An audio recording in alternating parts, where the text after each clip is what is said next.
Assalamualaikum warahmatullahi wabarakatuh. Selamat siang Bapak-Bapak, Ibu-Ibu, dan teman-teman sekalian. Perkenalkan, nama saya Irawan. Saya adalah peneliti di Pusat Standar dan Kebijakan Pendidikan, Kementerian Pendidikan, Kebudayaan, Riset, dan Teknologi. Izinkan pada kesempatan ini, saya mewakili teman-teman akan menyampaikan hasil penelitian kami tentang pengembangan desa pemajuan kebudayaan, penguatan ekosistem kebudayaan melalui pendekatan partisipatif untuk kesejahteraan masyarakat.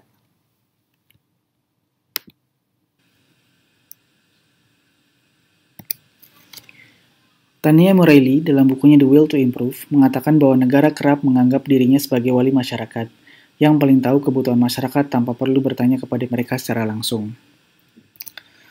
Paradigma atau konsep perencanaan pembangunan seperti ini di masa lalu, terutama di masa Orde Baru, bercorak sangat sentralistik.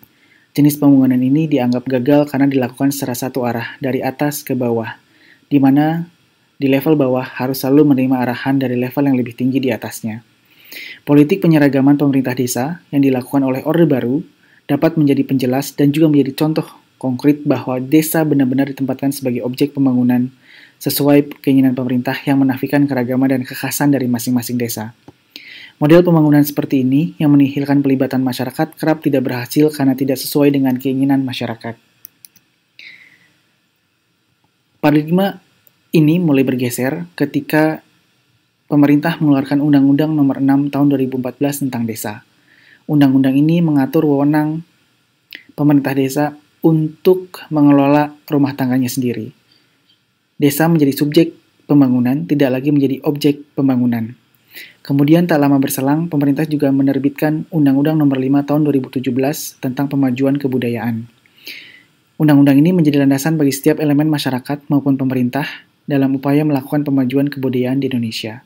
Dua undang-undang ini menjadi dasar yang sangat penting bagi Direktorat Jenderal Kebudayaan, Kementerian Pendidikan, Kebudayaan, Riset, dan Teknologi untuk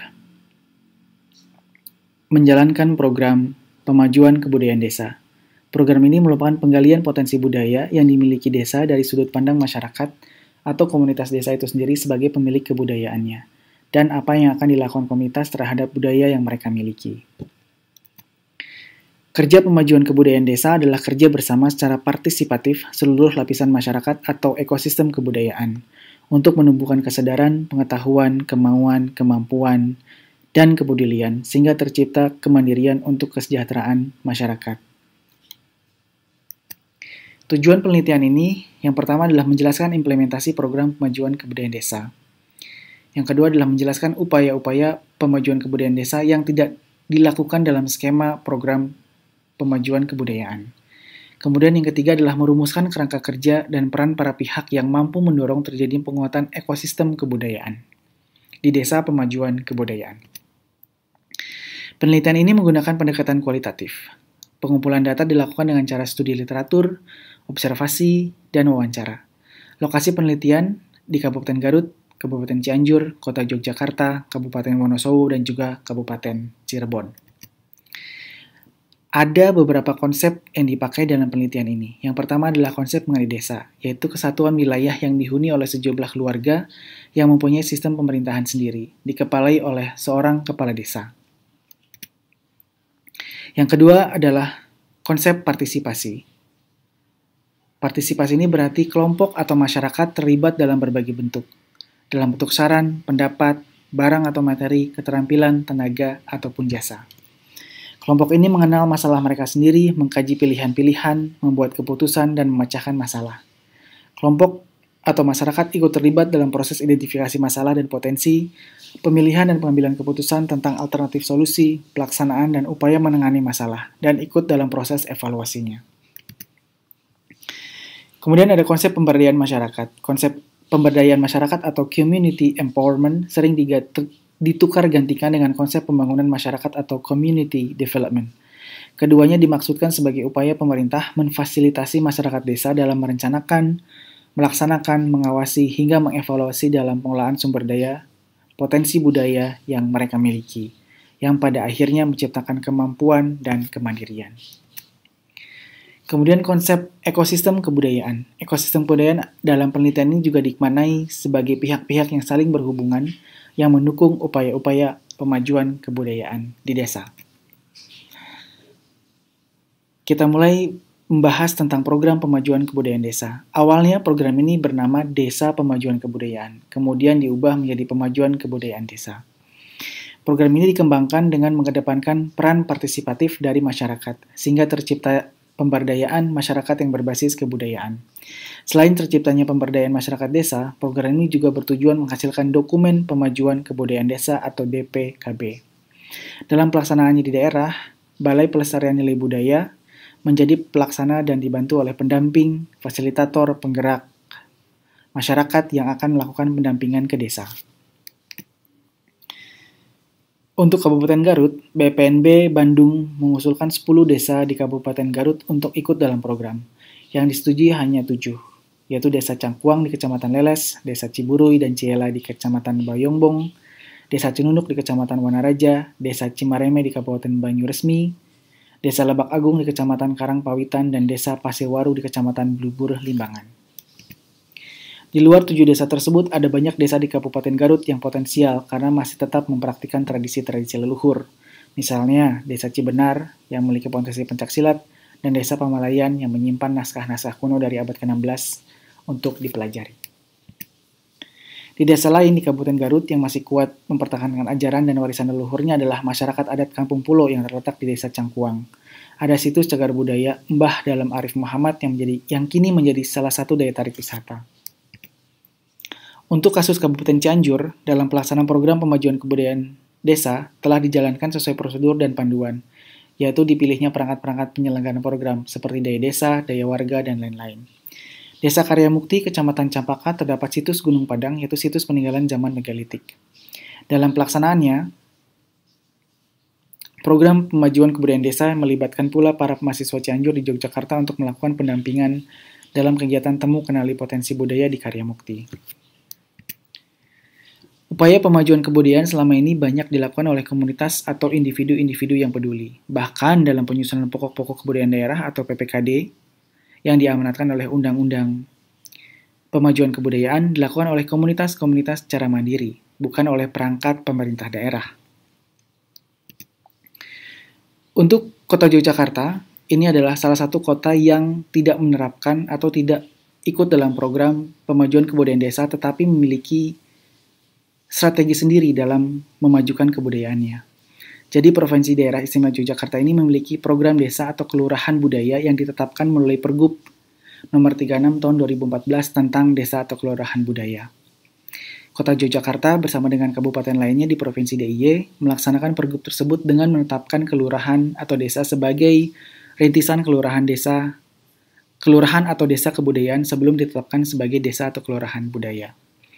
Saat ini, sebanyak 21 kelurahan telah ditetapkan sebagai rintisan kelurahan budaya atau RKB.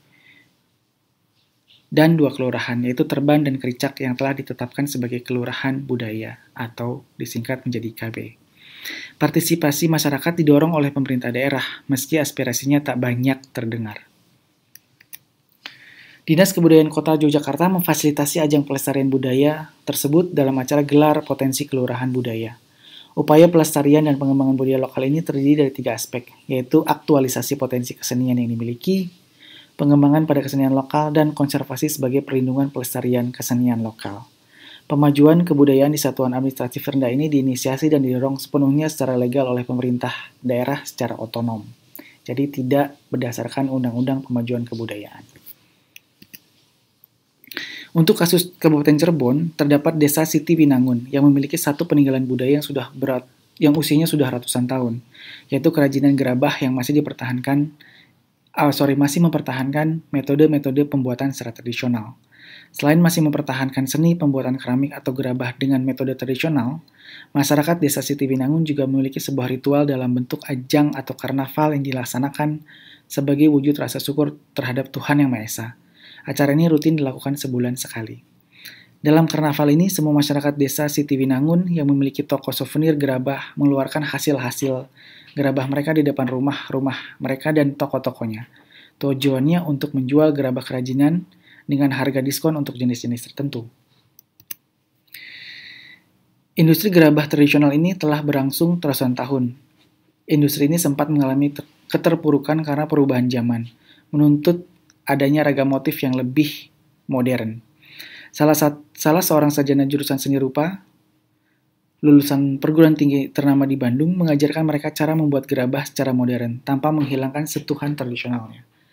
Salah satunya dengan mengenalkan mereka teknik glasir. Dengan diajarkan teknik pembuatan keramik yang baru, para pengrajin gerabah tidak lagi mengandalkan teknik tradisional semata. Akhir-akhir ini jumlah pengrajin gerabah di desa Sitiminangun semakin menurun. Sejumlah pengusaha dan akademisi di Cirebon mendirikan sebuah forum bernama Forum Bisnis Cirebon yang tujuannya adalah mengangkat potensi-potensi yang ada di Cirebon untuk dikembangkan dan pada akhirnya memberikan kesejahteraan kepada masyarakat. Pada 2016, forum ini dan juga pemerintah desa Sitiminangun menandatangani kesepakatan menjadikan desa ini sebagai desa wisata dengan basis kerajinan gerabah dan edukasi budaya. Untuk Kabupaten Wonosobo, ada yang namanya Dusun Dianti. Di Dusun Dianti, desa Kadipaten yang mengembangkan model desa ekowisata dengan konsep live-in. Melalui Dinas Pariwisata dan Kebudayaan Kabupaten Wonosobo, masyarakat desa Kadipaten, khususnya di Dusun Dianti, diberikan pelatihan pengelolaan pondok inap atau homestay. Selain itu, mereka juga mengembangkan pasar tradisional yang dinamai Pasar Ting. Acara ini menyajikan pertunjukan tari lengger yang diiringi instrumen gamelan. Saya ingin menyimpulkan bahwa implementasi program pemajuan kebudayaan desa di Kabupaten Garut dan Cianjur tidak berjalan baik karena dua alasan. Pertama adalah rendahnya partisipasi masyarakat dalam menyuarakan aspirasinya, kemudian dua, daya desa yang tidak kompeten. Selain itu, masyarakat atau komunitas di desa-desa tertentu yang tidak ikut dalam program pemajuan kebudayaan memiliki strateginya sendiri-sendiri dalam memajukan budayanya, dan sejauh ini relatif berhasil. Untuk rekomendasi, kami ingin menyampaikan bahwa membakukan kerangka kerja dan peran para pihak yang potensial mendorong pemajuan kebudayaan desa. Hal ini dilakukan pertama dengan mengidentifikasi atau eksplorasi persepsi dan respon komunitas atau masyarakat. Hal ini diperlukan di tahap awal program untuk mengetahui pemahaman masyarakat tentang situasi yang sesungguhnya dan potensi menurut versi masyarakat. Kedua adalah melakukan analisis pemangku kepentingan. Tahap ini penting bagi pembuat program guna mengetahui pihak, kelompok, atau lembaga yang mungkin dapat dilibatkan dalam program pemajuan kebudayaan desa. Misalnya, pelibatan akademisi, pengusaha, dan juga media. Ketiga, menemukan agen pemajuan kebudayaan desa, karena tidak semua daya desa memahami setiap tahapan dan apa yang harus mereka lakukan dalam pendampingan masyarakat desa. Oleh sebab itu, proses rekrutmen daya desa harus benar-benar sesuai kriteria yang telah ditetapkan oleh pembuat program, karena nantinya keluaran program berupa dokumen pemajuan kebudayaan desa, dibuat oleh daya desa tersebut.